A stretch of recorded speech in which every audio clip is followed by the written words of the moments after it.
So I'm gonna say something that I think many people in academia have forgotten, and that's this. You don't have to be the smartest grad student in your program to absolutely thrive in grad school.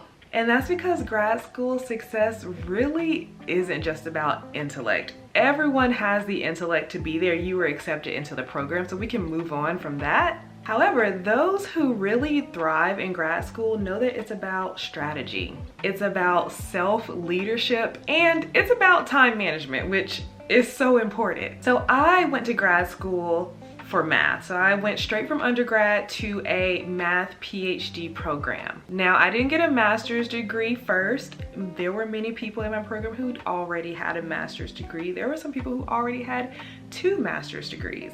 Some people came from more prestigious undergraduate schools than I did. So on paper, I was not, by a large margin, I was not the smartest person in my grad program. I actually didn't get all maths immediately. I'm not like a math savant. I just love it. I love the challenge, and I love to teach myself ways to understand mathematics. And I think that's what makes me a great math professor now, is that I understand exactly where my students are because I was there. I didn't always get things the first time. So I had to learn how to explain things to myself in a way that professors didn't explain it to me.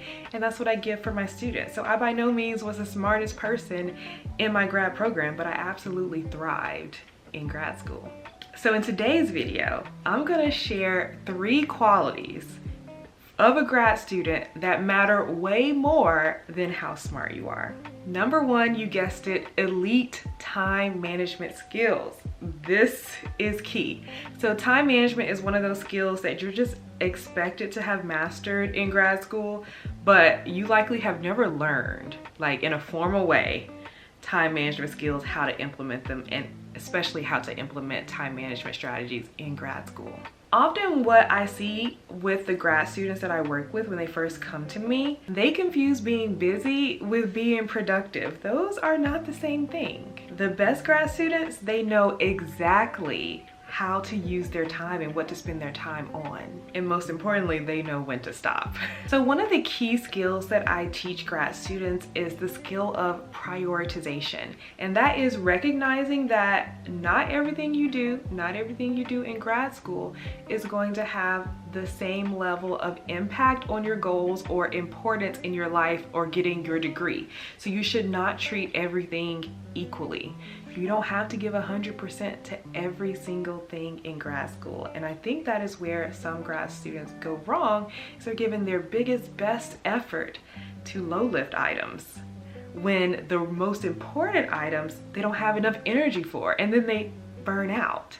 So start thinking about, what are the most important things for me to focus on this semester in grad school? I always recommend coming up with 2, sometimes 3 big goals for the whole semester, and everything you do this semester, you want to be thinking, is this in alignment with those 2 or 3 goals? And if not, I probably shouldn't give it that much effort.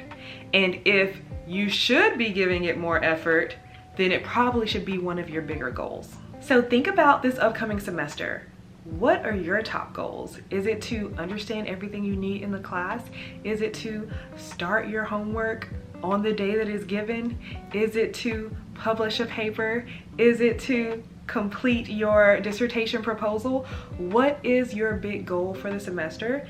And how can you filter everything you do through that lens? Like, oh, is this leading me closer or farther away from that goal? And if it's leading me farther away, can I drop it or just give minimal effort? Because when you manage your time well, you become a more confident grad student. And that's what I talk about in my grad school prep course. You need that, what I call #GradBoss confidence, because as is your confidence, so is your capacity. So if you build your confidence up, your capacity for learning, your capacity for doing new things increases as well. And if you know that time management is not your strong suit, It is not the thing that you are well practiced at. It is not a thing you were ever really taught how to do. Then I'm inviting you to my time management crash course that is just for grad students.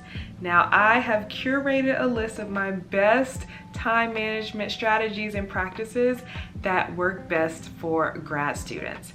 Now, this course is normally $27, but I'm doing it live. And so if you show up before October 19th and get the course before the live date, you can get it for free. I'm gonna give you 100% off coupon. This coupon expires on August 19th.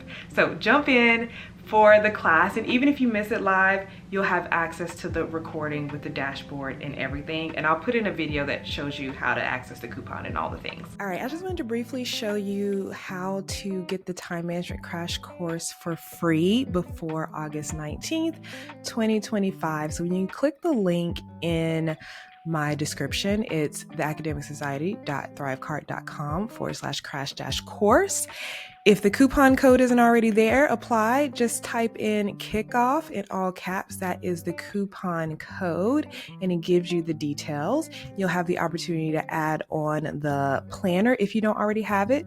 But if you do have it, you don't have to click this button. You do need to enter your names. You can just do your first name and your email address. Agree to the terms and conditions, and then go down here to continue to payment, and you'll see that $0 are required, and you would just click complete order.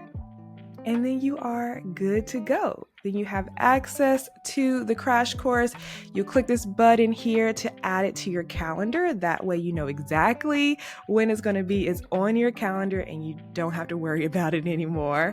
And you'll also get an email from me with the class link to add to your calendar there as well, but also the dashboard, because that is where I'm going to put the recording for the class, as well as the additional resource like the week 1 planning sheet that you'll get at the live class.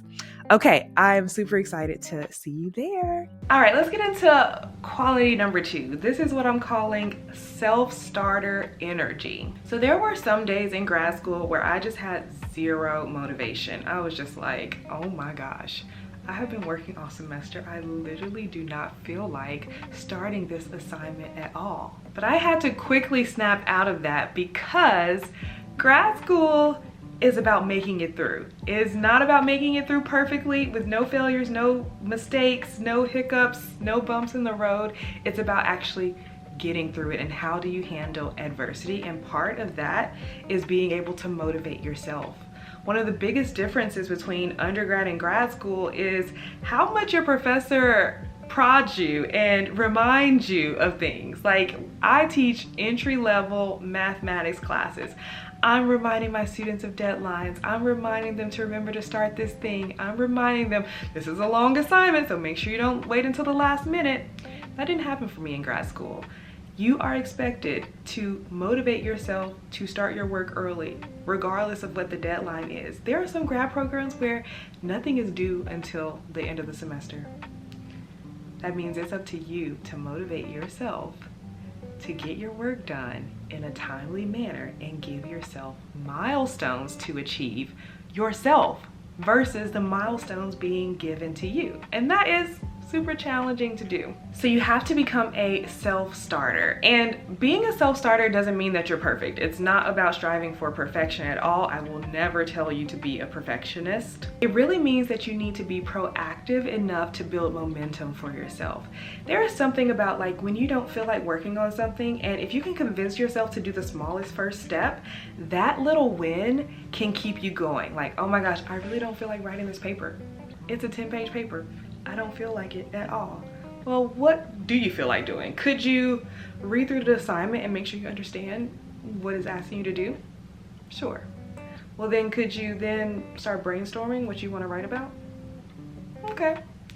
Could you then gather the supplemental materials and resources that you've been reading through that could help you? Sure. Could you write an outline? Once you have an outline, you can write the intro paragraph. Once you have an intro paragraph, you can write the first paragraph. Or maybe you're doing the body first and then you come back to the intro and the conclusion.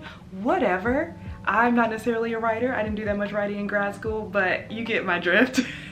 Find the smallest first step and do that, and doing that can give you a boost. to keep you going. So you don't need permission. You don't need your professor giving you a gold star. You just need to start where you are. And having a plan and a weekly schedule doesn't hurt. So what I'll also be sharing in the time management crash course is how to create a productive weekly schedule that you can follow every single week that's still flexible and gives you time for yourself every single week. All right, quality number 3, that is secure humility. The most successful grad students are not the ones who are trying to prove to everyone that they're smart. The most successful grad students are already secure in who they are. So if you're constantly trying to impress others, your fellow grad students, your professor, your advisor, random person on the street, you're burning energy. This is energy that could be saved and used for progress to actually get your work done. And humility, it really isn't about like self-doubt or like putting yourself down or anything. It's about knowing your worth without having to compare yourself to others.